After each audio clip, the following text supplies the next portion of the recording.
Your Steve Jones Show podcast is loading now. The Steve Jones Show podcast is sponsored by Sunbury Motors, North 4th Street in Sunbury, and Sunbury Motors Kia, routes 11 and 15 in Hummel's Wharf.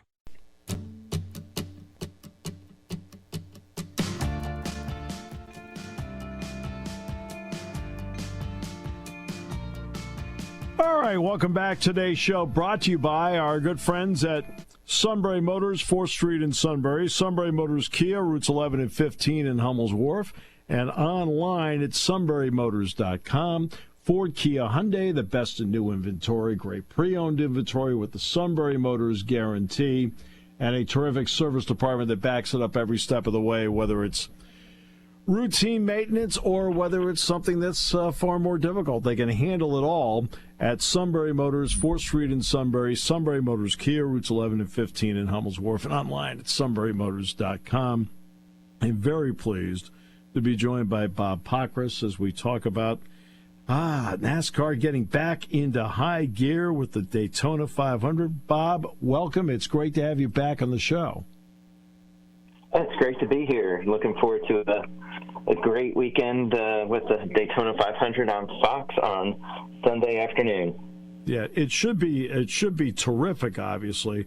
Now, when you get to the start of a new season, vehicles, rules, things like that, does that make for a little bit of mystery even on your part as much as you know about the sport because it is the first real time out?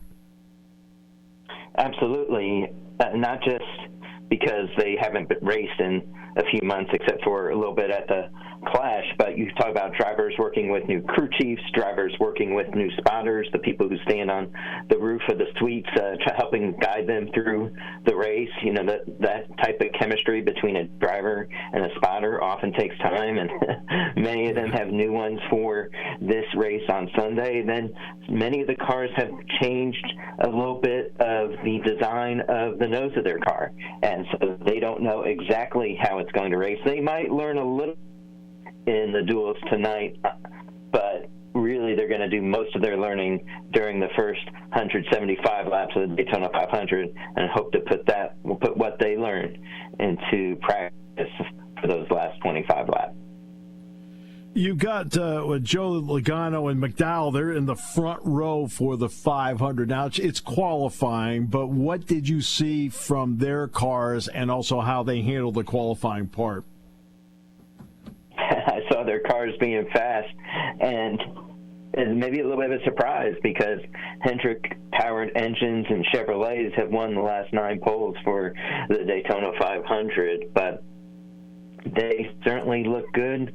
Even though they run for 2 different teams, those teams have an alliance, and it looks like they found something to be good when they're out there by themselves, but they really won't know how strong their cars are until tonight at the duels when they're racing in a pack.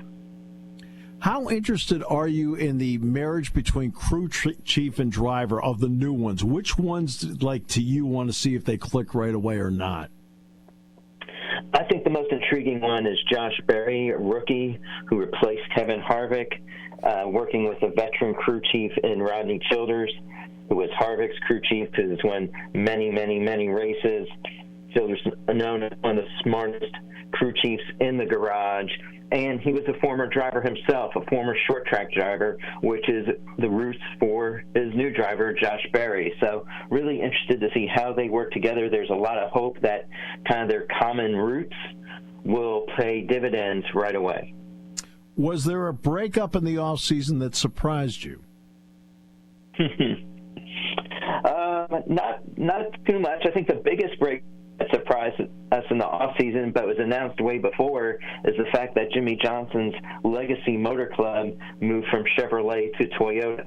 And Jimmy Johnson won all his races in a Chevrolet, and now he'll be out there in these duels tonight in a Toyota trying to make the Daytona 500. So to see that organization with drivers Eric Jones, John Hunter Nemechek, and Johnson driving a part-time schedule in Toyotas is still a little bit different, still a little bit weird to see. give us an idea on any subtle changes that have been made to the cars or rules that they have to follow this time that maybe they didn't have to follow a year ago. Yeah, the Fords and Toyotas both have new noses. And you say, well, what's the big deal about, a little change to the nose of the car? But in Daytona, being fast is being able to push the car in front of you, or if you're out front, to get a push from the car behind you. And it's important to get the best push. You need to have these noses and bumpers line up well.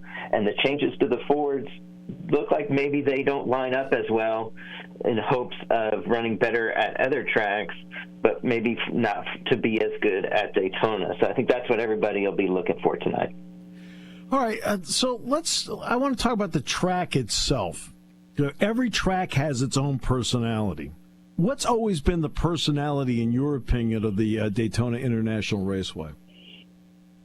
Fast and dangerous. That's Daytona. They run in packs because they have to slow the cars down because they drove on this 36-degree banking with engines at full horsepower. They just fly right off of it. So they run in packs. When one car gets loose, you can have big wrecks. There's not a lot of time for drivers to react, and the best way to stay out front is to block the driver behind you and block the driver who's trying to make a move to the outside of you. And every time you make that move, you're making it by inches as far as trying to avoid causing a wreck. So that, to me, this is one of those races where you watch, and it is exciting to watch, but there is a pit in your stomach the entire time that there could be a big crash at any moment. In the days of Richard Petty, Cale Yarborough, David Pearson, the Allisons and so forth, you ran 500 miles. Now they do the race in stages. They've done this for a few years now, and you've watched it for a few years. Do you like it, or would you rather see them just go 500 miles? I personally, NASCAR awards points at the end of the stages, so it creates drama throughout the race. It gives the drivers something to race for in the first third of a race, in the second third of a race, and it never appears that they're just logging laps because there's always something on the line. So some people don't like the fact that the caution comes out, but it's certainly at the end of the stage, but it certainly gives time for broadcast partners to air commercials that they know are going to be under yellow. And I'd like to be able to go get a snack or use the restroom, and it provides that too. What have the fans, though, told you? Because in the end, this is done for the fans. Do they like it? I think some like it. Certainly you have traditionalists who feel that it is, manufactured drama. But, again, I think it's not traditional. It's something that, if you've been watching races for 20 years, it's, almost blasphemous. But, if you're a fan who likes this, the frustrating part about a 500-mile race is sometimes that can be a 500-mile race, and it takes a while for you to feel like that there's something on the line, and this does provide that, it provides that drama and that urgency earlier in a race than before. Okay, so now this is, NASCAR starts with the Super Bowl and then works its way through the season. Give me like 3 or 4 drivers you're really interested to see how their season long-term plays out. Well, I think first you look at Chase Elliott, sport's most popular driver, missed 7 races last year, 6 because of a broken leg and 1 because of a suspension, didn't make the playoffs. Will this be the year that he rebounds and wins again? I think a lot of people think so, but all eyes, I feel, are on Chase Elliott. I think you look at Ross Chastain and his growth as a driver. Will he continue to have no friends and just push the issue and push the issue and push the issue, or will he pick and choose his battles maybe a little bit more? And then the other driver I'm looking at is Bubba Wallace.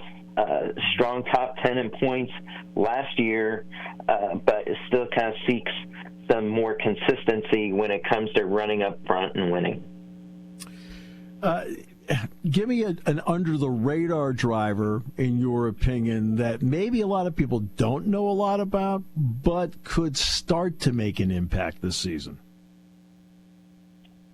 That's a great question, and I would, I think the driver that you would think maybe for that one would be Chase Briscoe. Okay. And Stewart-Haas, he's the only driver now at Stewart-Haas Racing with a Cup win. He has one. That's their total among their 4 drivers now that Kevin Harvick has retired and Eric Almirola has gone to a part-time Xfinity schedule. He is kind of a leader at Stewart-Haas Racing. They're a team that's coming off not a very good year, and Chase Briscoe has always been one that you felt like has had potential and maybe just needed those few years before he could really know exactly what he wants in this car. But he's got to show it this year, and I think a lot of people will be interested to see if some of his, more of that potential actually results in finishes in the top 10. Let me give you an interesting one, I think, and that's about Joe Gibbs and Joe Gibbs Racing. We all know the tremendous success he had in winning 3 Super Bowls with Washington. And then they transition into this. What has made him successful at this level in a sport where nobody would have assumed that 30 years ago when he was a head football coach? Well, Joe Gibbs is successful because he's Joe Gibbs, and what I mean by that is, first off, he can get sponsors because not too many team owners can go to a meeting to close a deal with a sponsor and say, "Hey, do you want to put on my Super Bowl ring and see what it feels like and looks like?" That can seal a deal. And what made him a great coach is the same thing that makes him a great owner, in the sense of he knows how to deal with people. He knows that he has incredible ability to understand the balance between letting his drivers be themselves and knowing when you've got to call the driver into the office and say, "Hey, let's do it this way, or let's try it this way, or we really need to do this." And so he has that great relationship with his drivers and his crew